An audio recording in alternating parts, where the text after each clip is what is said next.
দূরে যা, দূরে যা। এই নে, আজকের পর থেকে তোর এই বাড়ির দরজা বন্ধ। কি ব্যাপার, তুমি আমার ব্যাগ লাগেজ লাথি মেরে বাইরে ফেলে দিচ্ছ কেন? শুন, শুধু লাকিজ আর ব্যাগ না, তোকে এই বাড়ি থেকে লাথি মেরে বের করে দিলাম। এই বাড়ি আমার, আজকের পর থেকে এই বাড়িতে তোর ঢোকা নিষেধ। ও আচ্ছা, আমার ব্যাগ লাগেজ বাইরে লাথি মেরে ফেলে দিয়া তুমি আমার সাথে মজা করতেছো তাই না? শোনো, আমি বাইরে থেকে আসছি তো আমার শরীরটা অনেক ক্লান্ত, আমাকে ভিতরে যাইতে দাও। এই দাঁড়া। এই, আমি তোকে বলছি না যে এই বাড়ি আমার, তোর এই বাড়িতে ঢোকা নিষেধ? বুঝছি, তুই আমার মুখের কথা না বিশ্বাস করতেছিস না। জনি, দে তো দলিল, দে দে। এই যে দেখ দলিল, এই যে। ও আচ্ছা, এখন আমি বুঝতে পারছি তুমি আমার সাথে মজা করতেছো না।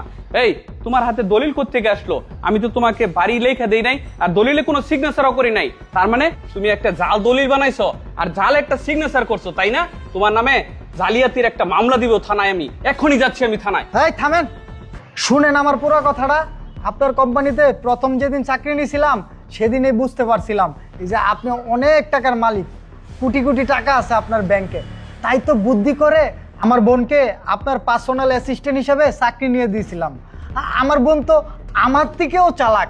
আমার বোন যখন আপনার পার্সোনাল অ্যাসিস্ট্যান্ট হিসেবে চাকরিটা নিয়েছে, চাকরি নেওয়ার কিছুদিন পরেই আপনাকে পটিয়ে আমার বোন বিয়ে করে নিয়েছে। আর তারপরে আপনার সয় সম্পত্তি, টাকা পয়সা, ব্যাংক ব্যালেন্স সব কিছু আমাদের নামে নিয়ে নিছে কৌশলে। আপনি তো টেরই পান নাই। এখন আপনি রাস্তার ফকির। যান যান, আমাদের বাড়ি থেকে যান। এই থাম, এত খুশি হওয়ার কিছু নাই। আর এই দলিলের পিছনে কি লেখা আছে সেটা একটু ভালো করে দেখ। আচ্ছা দেখতো দেখতো। আরে, এখানে তো ওয়ার সিগনেচার নাই গা, এখানে তো রিজেক্টেড লেখা আছে।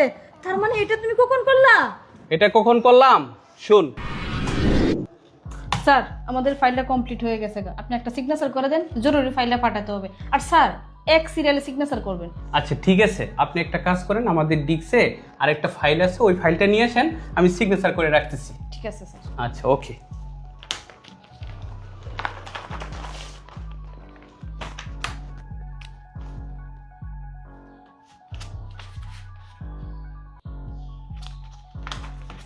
আরে, এখানে দলিল। আরে, এই তো দেখছি আমার ভারী গাড়ি সমস্ত কিছুর দলিল এখানে কেন? ব্যাপারটা তো আমি বুঝলাম না। ও আচ্ছা, তুমি সুজুকে, আমার সৎ সুজুকে তুমি সবকিছু লেখা নিতে চাইতেছ? আচ্ছা ঠিক আছে, তোমাকে দিচ্ছি আমি সবকিছু লেখা। ওকে।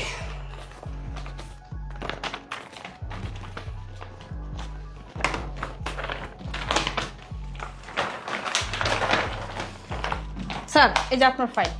আচ্ছা ওকে। স্যার, সিগনেচার করে দিয়েছেন তো? হ্যাঁ, আপনার এখানে সব সিগনেচার করা হয়ে গেছে। ঠিক আছে স্যার। এখন শুনছস? শুন, ছোট লোক কখনো বড় লোক হইতে পারে না, ছোট লোকের মন কখনো বড় হইতে পারে না। আরেকটা কথাই আছে না, কাকের পিছনে ময়ূরের পেখম লাগালে কাক কখনো ময়ূর হতে পারে না। শুন, তোদের জন্য না আমি অনেক ভালো কিছু করতে চাইছিলাম, কিন্তু ছোট লোকের নজর তো কখনো বড় হয় না। একটা কথাই আছে না, কুকুরের পেটে কোনোদিন ঘি হজম হয় না। আর তোদের অবস্থাও সেম হয়েছে। শুন, তোদেরকে আমি অনেক বিশ্বাস করেছিলাম, আর তোমার যে এত বড় রূপ, তুমি যে এত নিমুখ হারাম বিশ্বাসঘাতক, সেটা আমি কোনোদিন ভাবতেও পারি নাই। আমার বুকে জায়গা দিয়েছিলাম, আর সেই জায়গায় বসে ছলে বলে কৌশলে আমার ফ্যাক্টরি, বাড়ি, গাড়ি সমস্ত কিছু লেখা নিতে চাইছিলি। আর তোরা কি ভেবেছিস আমি এতই বোকা? আমি যদি বোকা হতাম তাহলে এত বড় বড় ফ্যাক্টরি আমি চালাতে পারতাম না, এত ব্যবসা আমি দেখে শুনে রাখতে পারতাম না। শুন, তোদের চেহারাটা দেখাও পাপ। তোদের মতো নিমুখ হারামদের আমার পাশে এক মুহূর্ত দেখতে চাই না, আর আমার গুরুত্বপূর্ণ সময়টাই আমি নষ্ট করতে চাই না তোদের সাথে কথা বলে। তোরা এখনই আমার সামনে থেকে চলে যা, যা বলছি। শোনা, তুমি আমাকে মাফ করে দাও, এরকম কাজ করাটা আমার ভুল হয়ে গেছে গা। তোমাকে মাফ করে দিব? তোমার মতো মানুষকে মাফ করে দিলে আল্লাহও আমাকে মাফ করবে না। তুমি এখনই আমার সামনে থেকে চলে যাও, যা বলছি। এই শুন, সময় মতো ডিভোর্স লেটার আমি পাঠিয়ে দিব, ওখানে তুই সিগনেচার করে দিবি। যা, এখনই যা, আমার সামনে থেকে চলে যা।